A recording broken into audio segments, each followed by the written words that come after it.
Welcome back to the Deep Dive. I'm your host, and today we are doing something, something that might make you look at your bedroom mirror a little differently tonight. Oh, definitely. It is a pretty wild one today. Yeah, usually we're here, breaking down the latest tech trends or digging through stacks of articles on history or maybe science.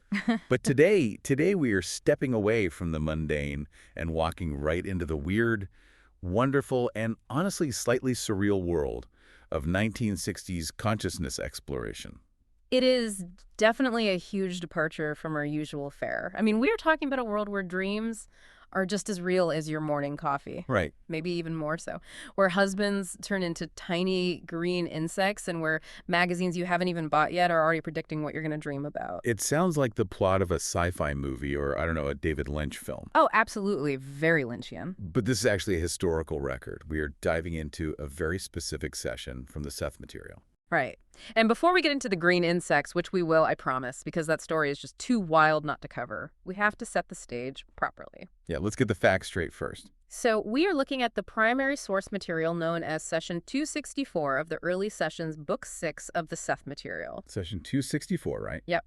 And the exact date of record is June 1st, 1966. 1966. So I'm just picturing the era. The Beatles are touring. Star Trek is about to premiere on TV. And in Elmira, New York, a woman named Jane Roberts is channeling a non-physical entity named Seth. Exactly. It's a fascinating time period for this kind of work. And we should probably mention, as we always do when we cover this kind of material, a quick mandatory disclaimer for you listening. Right, of course. This deep dive is distributed free of charge on all major platforms for educational purposes. Yeah. We aren't here to tell you what to believe about the nature of reality or spirits. Nope, we're just unpacking the documents and seeing what they actually have to say. Exactly. We are here to explore the narrative. And today's mission is surprisingly specific. We aren't just talking about spirituality in a vague, hand-wavy sense. Not at all. We are exploring the mechanics, the literal nuts and bolts of out-of-body projection, the bizarre humor of subconscious symbolism, and this really trippy phenomenon called false awakenings. What I love about this particular session 264, is that it completely destroys the idea that psychic exploration is this somber, holy, perfect experience. Oh, totally. Like you expect incense and chanting and perfect meditation. Instead, it's just messy. It's hilarious. It's full of human fumbling. The source material is published by the New Awareness Network, and it gives us this incredible unfiltered look at two people, Jane Roberts and her husband, Robert Butts, just trying to figure out how their own minds work. So let's introduce the players. For anyone who might be new to the Seth Material, you've got Jane Roberts, who's also referred to as Ruburt by Seth. Right. That's her entity name. She's the medium, the author, and in this specific session, she is trying very, very hard to have a legitimate out-of-body experience. Then you have Robert Butts, or Joseph, as Seth calls him. He's Jane's husband. He records the sessions longhand, and as we'll see, he is having a wild, chaotic time in the dream state involving ski slopes and bugs.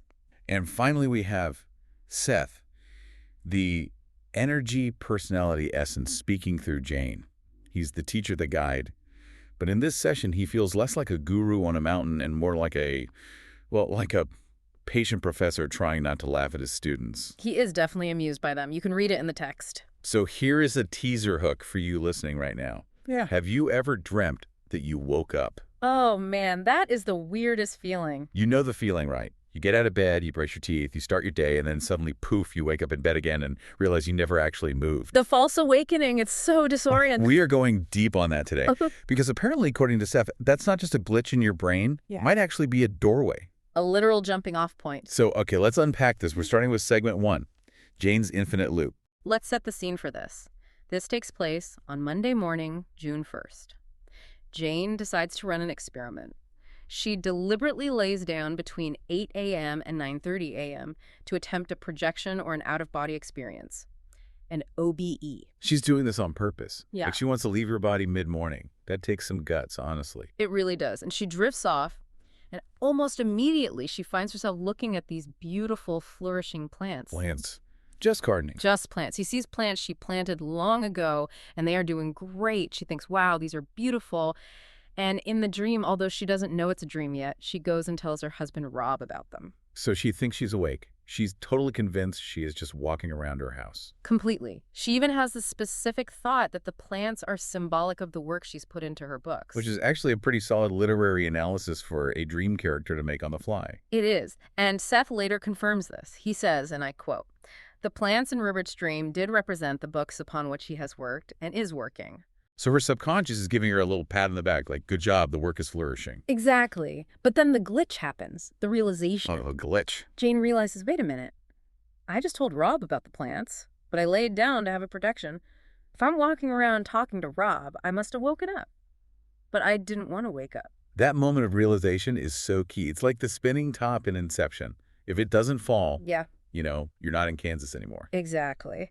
She realizes it's a false awakening. She is actually still asleep. Yeah. In the dream, she's sitting in the bathroom when this hits her. She thinks I should be able to project from here. So she tries to launch herself out of her body from inside the dream of the bathroom. And this is where it gets really interesting physically, or pseudo-physically. She says she holds her legs out, and her feet feel strange. She describes it as an odd sensation, a shifting of some kind. That shifting sensation is reported in so many OBE accounts. It's like your internal gyroscope just goes offline. And then she does it. She projects. But she doesn't just float up to the ceiling like you see in the movies. She describes traveling through a world of mirrors. Mirrors, like a carnival funhouse. Kind of, yes. She writes, "There is an experience of seeing many mirrors through which I travel. The mirrors are not solid. Feeling of motion and the mirror scenes also move." That is trippy, just flying through shifting glass. It is. And Seth offers a fascinating analysis of this later in the session. He says, "The mirror, however, is the mirror in your bedroom." He projected through this physical matter without realizing that he did so. Wait, let me get this straight. So the world of mirrors wasn't some mystical astral dimension. It was just her passing through her actual physical bedroom mirror. That's Seth's take. She moved through physical matter, the glass, but because her consciousness was in a non-physical state, she perceived it differently. Because she didn't have her physical eyes. Right, she didn't have physical eyes to see glass. Her inner senses interpreted the atomic structure and the reflective quality of the glass as a fluid-moving tunnel of reflections. That's a massive concept. It's all about sensory translation. Exactly. It's a great example of how our senses translate data differently when we aren't using our physical apparatus. The hallucination of the moving mirrors was actually a correct perception of physical matter from a non-physical perspective. Okay, so she shoots through the mirror tunnel. Where does she end up? She lands in a landscape with two other women, and this is where we get to what I call the video game logic of the dream state. I love this part. It makes me think of save states in an emulator. It really is. So Jane is running over hills. She leaps from the ground up to a high ledge. It's a total superhero move, and check this out, she isn't satisfied with the jump. She didn't stick the landing. Apparently not. So she writes, "I move backward through the air to my original spot and do the whole thing over." She hit the rewind button. Literally, she respawned. She didn't like the take, so she reset the scene and did the jump again. That is wild. It implies a level of control that we usually don't think we have. It's like lucid dreaming, but with video editing software built in. It suggests that in that state, time and motion are not fixed historical events. They are tools you can manipulate. If you fumble a jump, you just rewind the tape and try again. It completely challenges our linear view of time. But Jane isn't done yet, right? She has another false awakening. Yes. The loop continues. She dreams, she wakes up again, tells Rob about the levitation and the mirrors, but she's still asleep. And this time she ends up in a friend's house, Lydia and Atlee's place. And this leads to the double doppelganger incident. This is the part that melted my brain a little bit when I read the source. It is the most complex part of the session, but it's crucial for understanding how Seth views reality.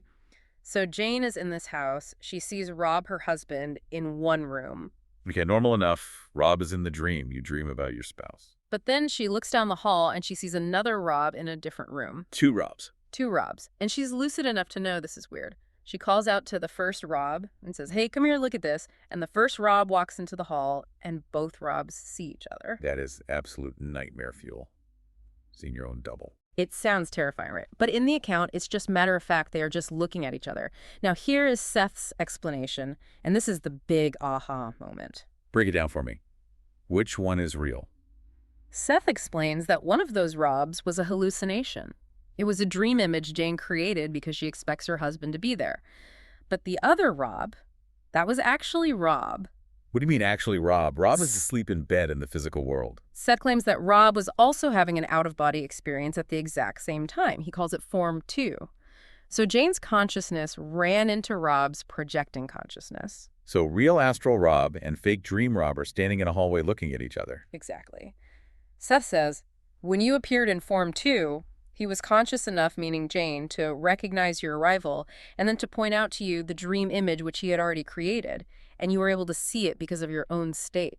That implies a level of shared reality that is just mind-boggling. It means you could be dreaming about your spouse, and they might actually be there looking at a fake version of themselves that your brain invented.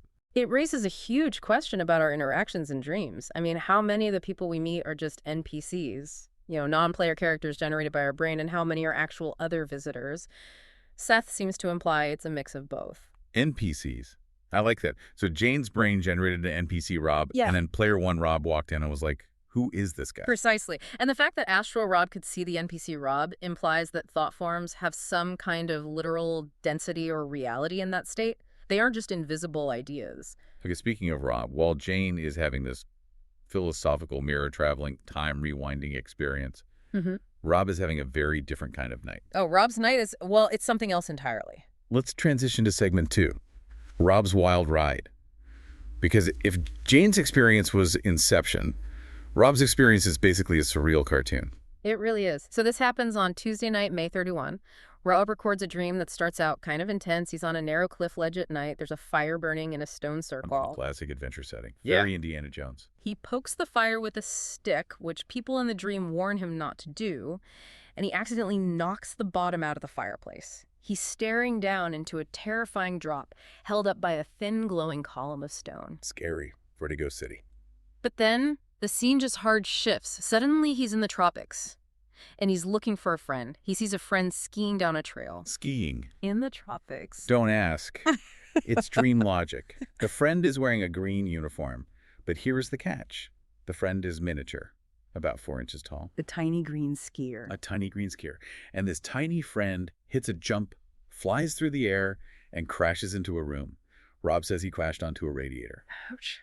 Rob is frantic. He is so worried about his tiny friend. He runs over and scoops him up, and the description here is just visceral. He says he holds him like a child holds a trapped fly. That is such a weirdly specific image, holding your friend like a bug. And he feels the friend buzzing and banging against his palms trying to get out. So he's trapped this tiny green man in his hands, and the guy is buzzing. And Rob decides he needs to perform surgery, obviously.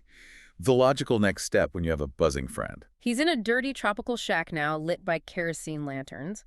He puts the tiny buzzing friend on a crude wooden slatted table to operate and bring him back to full size. I feel like Rob has watched way too many Frankenstein movies. But then the shack fills with hordes of insects, just bugs everywhere. And this is the punchline of the dream. Rob gets angry. Why? Why is he angry? Because he realizes if he opens his hands to let his friend go, he won't be able to tell the difference between his friend and all the other bugs. That is hilarious. Which one of you cockroaches is my best friend? It's a total comedy of errors, but Seth's analysis turns this from a weird dream into a profound and hilarious psychological insight. What does Seth actually say about it? Seth starts by saying, the miniature episode is extremely interesting. The color green is also amusing. Seth is totally laughing at him. Definitely. Then Seth reveals the twist. The friend was Rob himself. Rob was the bug. Seth says, you are the friend you see wanting to project as a green insect. Wait. You're telling me Rob went to sleep and his subconscious goal was, I want to turn into a bug? Apparently. Yeah. But, and this is the fascinating mechanics part, Seth explains that the idea was too alien for Rob's ego to handle. His conscious mind couldn't accept the reality of, I am an insect. So to cope, he split his consciousness. So instead of being the bug, he became the observer of the bug. Exactly. He created a scenario where he was watching a green man instead of experiencing it firsthand. Seth says, you intended to project yourself into one of the small insects in the room, but you were unable to do so. That is so funny. It's like his ego stepped in and said, absolutely not. We are not doing Kafka tonight. You can watch a tiny green man, but we are staying human-sized. It really shows the protective mechanisms of the mind. Even in sleep, we have these buffers that translate experiences we can't handle into symbols we can, like a tiny skier in a green suit. And what about the buzzing? Did Seth mention that? The buzzing was likely the vibration state often associated with astral projection, but it was interpreted by the dream mind as an insect noise. His physical body was literally vibrating, and his dream brain said, must be a bug. Incredible. So Rob failed to be a bug, but he succeeded in creating a great story. Mm-hmm. But there's a chilling side to this dirty shack dream, too. There is. And this brings us to segment 3, the Fate magazine connection. This is where we move from the funny, oops, I'm a bug vibe to the how is this physically possible vibe. So remember the details of Rob's surgery dream. A dirty shack in the tropics, a crude wooden slatted table, unsanitary conditions. Right, and that was Tuesday night. Tuesday night. The very next day, Wednesday at noon, Jane goes out and buys the July issue of Fate magazine. For those who don't know, Fate was a huge paranormal magazine back in the day. Right, and Rob hasn't seen this magazine yet. He doesn't know what's in it.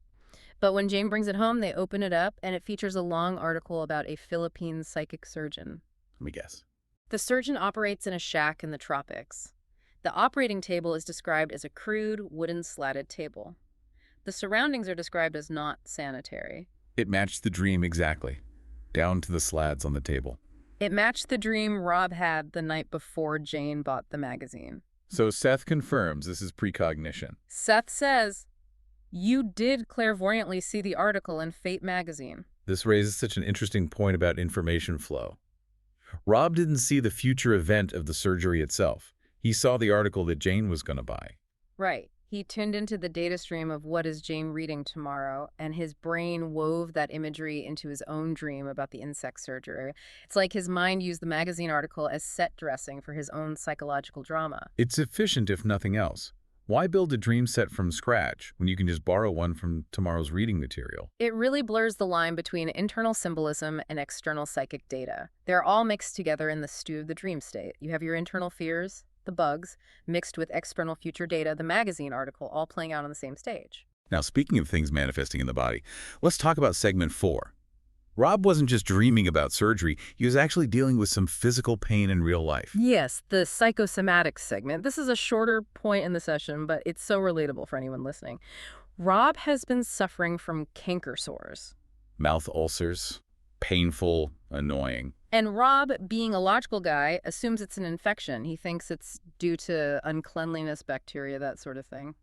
Which makes sense. You get sore, you blame germs. Seth says wrong. Yeah. Seth diagnoses him, and the diagnosis is guilt. Guilt caused the canker sores. Specifically familial guilt. Seth explains that Rob feels guilty because he hasn't offered to help paint his parents' house. Oh, wow. So mundane. Apparently, Rob's mother had been dropping heavy hints that the house needed painting, and Rob had been actively ignoring them. Seth says the infection symbol comes from his feeling of moral uncleanliness regarding the task. Moral uncleanliness. So because he felt dirty for not helping his mom, his body created a dirty infection in his mouth. Precisely. It's a humorous but really sharp look at psychosomatics. Our bodies often physically manifest our procrastination. I feel called out. I wonder how many of my headaches are just, I didn't answer that email headaches. Probably more than you think. Yeah. Seth is constantly reminding them that the mind creates the physical condition, not the other way around. If you fix the guilt, go paint the house, the sores go away. So we've got time travel, bug transformations, and guilt sores. Mm-hmm. If someone listening is thinking, okay, this is wild, I want to try it, does Seth give any actual instructions? He does. And that brings us to segment 5, Seth's Guide to Lucid Dreaming. This session is actually a mini manual for projection. What are the key principles he lays out? Principle number 1, bring consciousness into the dream. Seth says the goal is to wake up inside the dream. He calls it the waking eye. Taking your waking identity with you. Right. Usually when we dream, we dissolve. We become passive observers, letting the dream watch over us. Seth wants us to maintain our critical faculties. We need to be able to say, I am dreaming while the dream is happening. But there's a catch. You can try too hard. Principle number 2, balance. Jane apparently tried too hard to stay awake and project, and she just ended up with insomnia. Yeah, lying awake, staring at the ceiling. Seth advises, trial and error will show you the proper balance. You have to let the physical body sleep while keeping the mind alert. It's a razor's edge. And the third principle. This is the most practical one. Record immediately. Write it down the absolute second you wake up. Seth is adamant about this. He says, and I quote, if you want to record any given experience in its clearest form, then you should train yourself to wake up immediately afterward. Why? Why not just sleep until morning and write it down then? Because of what he calls falsification. If you fall back asleep, your physical brain, the rational part, starts to edit the footage, It overlays ordinary dream elements over the projection experience to make it make sense. So that crazy mirror travel experience. If Jane had slept another 4 hours, she might have just remembered it as looking in a bathroom mirror and combing her hair. Exactly. The strangeness gets sanded down by the brain's need for normalcy. If you want the raw data, the green bugs, the flying, the double robs, you have to catch it fresh. It's like trying to hold water in your hands. You have to put it in a jar immediately or it's gone. That's a perfect analogy. The physical brain is a filter, and it filters out the weird stuff unless you capture it right away. So what does this all mean for us? We've looked at this one specific hour in 1966. We've seen Jane looping through mirrors and Rob trying to operate on himself as a bug. For me, the big takeaway from all these sources is the humor and the humanity of it. This isn't some unreachable state of enlightenment reserved for saints. It's messy, it's experimental, it's funny. And it suggests that our nightly blackout period isn't a blackout at all. It's a second life. A life where we have superpowers, but where we also bring our baggage, our guilt, and our weird fears about insects. And where we might actually run into each other, that's the part that really sticks with me. The idea that we are actively sharing space in that dimension. Which brings us to our final provocative thought for the listener. Seth mentions in this session and others that with enough training, two people can meet in a dream, have a conversation, and both record the exact same conversation upon waking. The shared dream verification, it's the holy grail of this kind of research. So next time you see a friend in a dream, don't just assume they are a figment of your imagination. Ask yourself, or better yet, ask them, are you seeing me too? And maybe check if they are holding a tiny green skier, just in case. Absolutely. If you want to go deeper than just this deep dive, and you really should because we only scratched the surface of the Seth Material, you need to go directly to the source. Yes. We highly encourage you to study the Seth Material books yourself. Visit the New Awareness Network website. You can find their bookstore at sethcenter.com/the early sessions. And as a reminder, all of this was from session 264. It's well worth the read. The detail is just astounding when you see the full transcripts. It really is. Sweet dreams, everyone.